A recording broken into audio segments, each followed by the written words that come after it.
रेलॉस। Hello guys, welcome to my YouTube channel. और आज की वीडियो बहुत ही मज़ेदार होने वाली है क्योंकि आज हम बात करेंगे रेलॉस की। आखिर रेलॉस है क्या और क्यों ये वीडियो इतनी मज़ेदार होने वाली। तो ये वीडियो हमारी रिलेटेड है मिलिट्री से, जो कि मेरा पसंदीदा सब्जेक्ट है।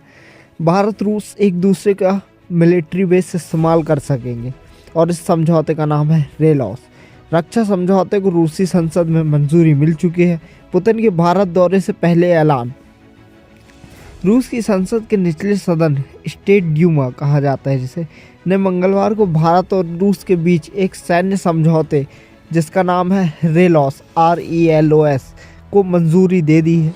इसके तहत दोनों देशों की सेनाएं एक दूसरे के मिलिट्री बेस, फैसिलिटीज़ और संसाधनों का इस्तेमाल और एक्सचेंज कर सकेंगी। मतलब ये कितनी बड़ी चीज़ है।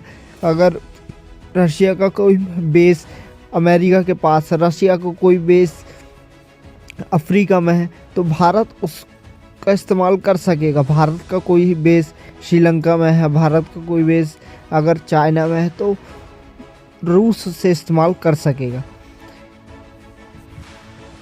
इनके विमान, वॉरशिप, ईंधन भरने, मिलिट्री बेस पर डेरा डालने या अन्य लॉजिस्टिक सुविधाओं का इस्तेमाल भी कर सकेंगे। इस पर आने वाला खर्च बराबर उठाया जाएगा। यह मंजूरी राष्ट्रपति पुतिन के भारत दौरे से 2 दिन पहले दी गई है। यह समझौता इस साल 18 फरवरी को भारत और रूस के बीच किया गया था। पिछले हफ्ते रूसी प्रधानमंत्री मिखाइल मुशिस्तिन ने इसे संसद में मंजूरी के लिए भेजा। 18 फरवरी की यह तस्वीर है जो कि आप देख रहे हो। यह भारतीय राजदूत विनय कुमार और तत्कालीन रूसी उप रक्षा मंत्री अलेक्जेंडर फोमिन की है जब रेलॉस समझौता किया गया था। रूस भारत एक दूसरे की आसानी से मदद कर सकेंगे। जैसा कि इतिहास गवाह रहा है, भारत रूस के रिश्ते काफ़ी नज़दीक रहे हैं। रूसी संसद के स्पीकर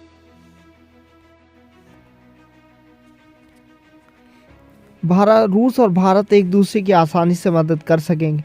रूसी संसद के स्पीकर ने कहा कि भारत और रूस के बीच रिश्ते बहुत मजबूत हैं और यह समझौता उन रिश्तों को बेहतर बनाएगा। जैसा कि हमने इतिहास में भी देखा है, हिस्ट्री गवाह है कि भारत और रूस के रिश्ते काफ़ी नज़दीक रहे हैं। रूसी सरकार ने भी बताया कि इस समझौते से दोनों देशों की सैन्य साझेदारी ज़्यादा मजबूत होगी। ज़रूरत के समय एक दूसरे की मदद करना आसान होगा। जैसा कि आपने देखा होगा, जब भारत आज़ाद हुआ था तो भारत पाकिस्तान युद्ध में अमेरिका ने 7वां बेड़ा भेजा था भारत को मारने के लिए। तब रशिया ने मदद की थी अपना 21वां बेड़ा भेजकर। तब भारत अपनी स्टार्टिंग स्टेज में था। इस समझौते के बाद भारत ऐसा पहला देश बन जाएगा जिसका अमेरिका और रूस के साथ सैन्य इंफ्रास्ट्रक्चर साझा करने का समझौता होगा। नौसेना प्रमुख एडमिरल दिनेश त्रिपाठी ने मंगलवार को दैनिक भास्कर के सवाल का पर इसकी पुष्टि की। नौसेना प्रमुख एडमिरल दिनेश, ऐसा नाम के आगे ऐसा कुछ लिखना बहुत बड़ी बात होती है। उन्होंने बताया कि रूस के साथ यह समझौता अंतिम चरण में है।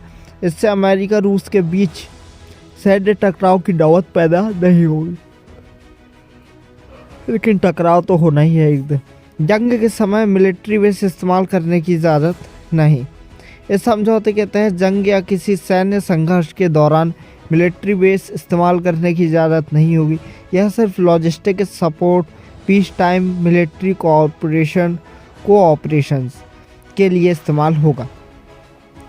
लॉजिस्टिक सपोर्ट का मतलब यह है कि देश एक दूसरे की सेनाओं की ज़रूरत पड़ने पर ईंधन, सामान, मरम्मत जैसी मदद दें।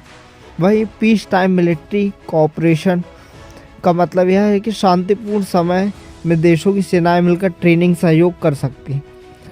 वॉर के टाइम ये तब पॉसिबल है जब वर्ल्ड वॉर चल रहा हो।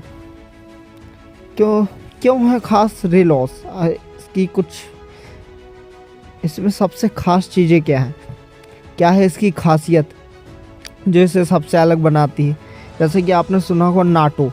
अब नाटो में आपने सुना होगा कि अगर एक देश को उन 40 देशों में से, मतलब जो नाटो के सदस्य हैं, उन देशों में हमला करता है तो वो सारे देश मिलकर उस देश पर हमला करेंगे। तो ऐसे समझौते होने के बाद अगर रेलॉस आता है तो ये भारत और रशिया के भी और बीच और दुनिया में एक बहुत बड़ा, कहने का मतलब है कि एक तरीके का ये समझौता एक संगठन के रूप में सामने आएगा। जैसे कि नाटो है, वैसे ही उसको टक्कर देने के लिए एशियाई देशों का संगठन होना चाहिए। लेकिन हमारे देशों एशिया में प्रॉब्लम ये है कि हम आजू बाजू में ही लड़ते रहते हैं। आप देख लो, बांग्लादेश में देख लो, पाकिस्तान में देख लो, चाइना में देख लो, हमारी किसी से नहीं बनती। लेकिन वहीं यूरोप में देखो तो जितने भी कंट्रीज़ हैं, फ्रांस है, Britain, Rio de Janeiro, Germany, ये कंट्रीज़ आपस में मिली हुई है। इनको आपस में खतरा नहीं है, लेकिन हमें आपस में ही खतरा है। तो ऐसे टाइम में भारत का रशिया के साथ होना बहुत बड़ी कामयाबी है। Reciprocal exchange of logistic support, RELOS का फुल फॉर्म है RELOS,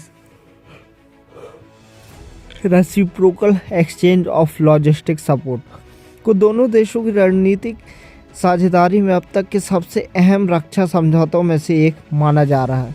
यह एक डिफेंस लॉजिस्टिक्स एक्सचेंज समझौता है, जिसके तहत भारत और रूस की सेनाएं एक दूसरे के सैन्य बेस, बंदरगाह, पोर्ट्स, एयरफील्ड, सप्लाई पॉइंट का इस्तेमाल कर सकेंगी। यह उपयोग सिर्फ ईंधन भरने, मरम्मत, stock refill, medical support, transit और मूवमेंट जैसे कामों के लिए होगा। भारत ने ऐसे ही समझौते America, LEMOA, France, Australia, Singapore, दक्षिण कोरिया और कई अन्य देश के साथ किए हैं। अब रूस भी इसमें शामिल हो गया है। रेलोस भारत रूस के बीच सैन्य मदद का समझौता। तो इसमें क्या, इसका पूरा नाम जैसे कि मैंने बताया, रेसिप्रोकल एक्सचेंज लॉजिस्टिक सपोर्ट्स। और इसको बारीकी से देखें तो दोनों देशों की सेनाएं एक दूसरे के बेस, एयरपोर्ट्स, पोर्ट ये इस्तेमाल कर सकेंगी। जैसे कि आपने सुना होगा समुद्र से तेल निकालना, इनमें क्या है, मिलिट्रीज के बेस होते हैं। तो दोनों कंट्रीज एक दूसरे के बेसेस यूज़ कर सकेंगी। जहाज़, विमान और सैनिक वहाँ ईंधन भर सकेंगे, रुक सकेंगे और ज़रूरी सामान ले सकेंगे एक स्टेशन की तरह। यह सुविधा जॉइंट एक्सरसाइज, ट्रेनिंग और आपदा राहत में मदद करेगी। इससे भारत और रूस का सैन्य सहयोग और ज़्यादा मजबूत होगा। पुतिन 4 दिसंबर को भारत आ रहे हैं, सीक्रेट जगह रुकेंगे, इसे डिस्क्लोज नहीं किया गया है। रूस के राष्ट्रपति व्लादिमीर पुतिन 4 दिसंबर को भारत आ रहे हैं। वे नई दिल्ली में 23वें भारत रूस वार्षिक सम्मेलन में हिस्सा लेंगे। पुतिन दिल्ली में सीक्रेट जगह रुकेंगे, इसका ब्यौरा सार्वजनिक नहीं किया गया है। 4-5 दिसंबर को दिल्ली मल्टी लेयर सिक्योरिटी के घेरे में रहेगी। राजधानी दिल्ली के ज़्यादातर इलाकों में SWAT team, anti terror squad, quick action teams तैनात रहेंगी। रूस की एडवांस सिक्योरिटी और प्रोटोकॉल टीम के 50 से ज़्यादा मेंबर दिल्ली पहुंच चुके हैं। पहले से देखने के लिए माहौल कैसा है। प्रोटोकॉल, राजाओं को प्रोटोकॉल होता है, not for every people, not for common peoples. Defence समझौते पर सबसे ज़्यादा फोकस रहेगा। पुतिन की इस यात्रा में सबसे ज़्यादा फोकस डिफेंस समझौते पर रहेगा, क्योंकि आज के टाइम पर सबसे ज़्यादा वही ज़रूरी है, डिफेंस डील्स।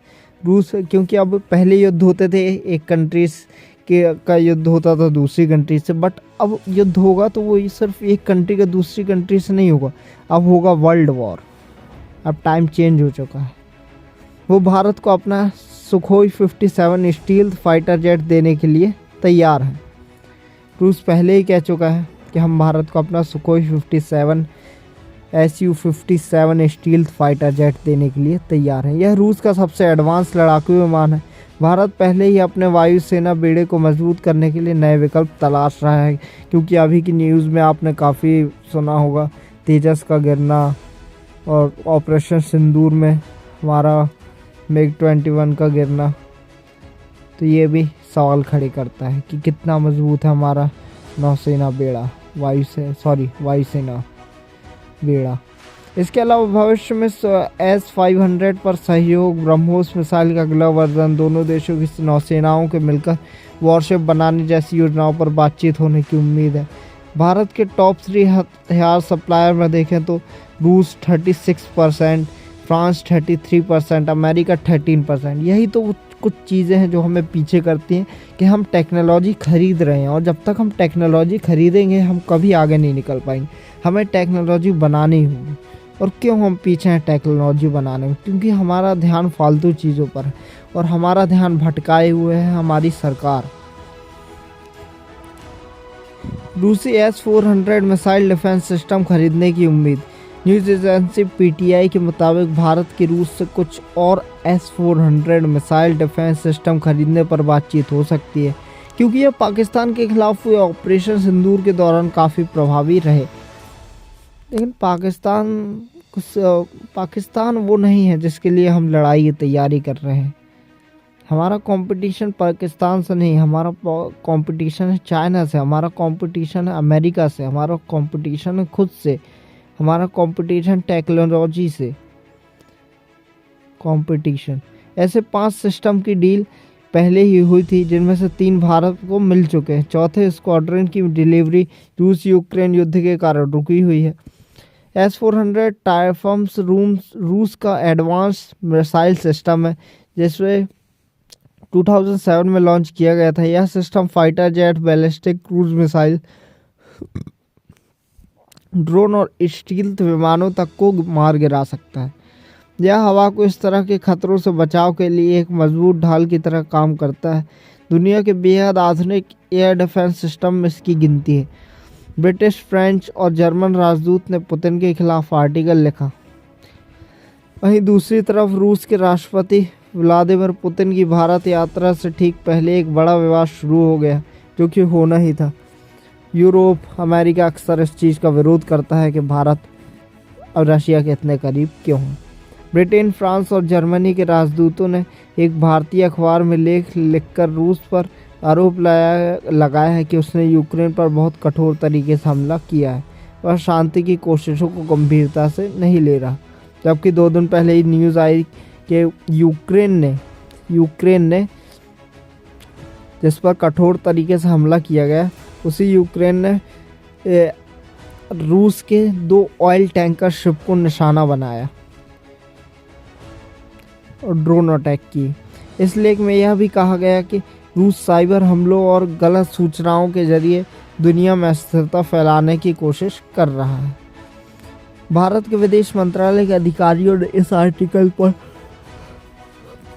नाराजगी भी जताई। उनका कहना है कि किसी तीसरे देश के बारे में भारत को इस तरह सार्वजनिक मंच पर सलाह देना कूटनीतिक तौर पर सही नहीं है।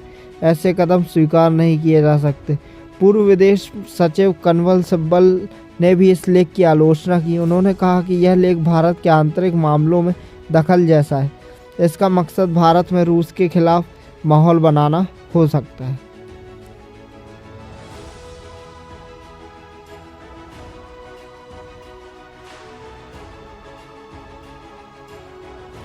Okay guys, thank you so much watching my video. मिलते हैं ऐसी नई वीडियो के साथ। Thank you so much. जय हिंद, जय Bharat. Thank you. Have a good day.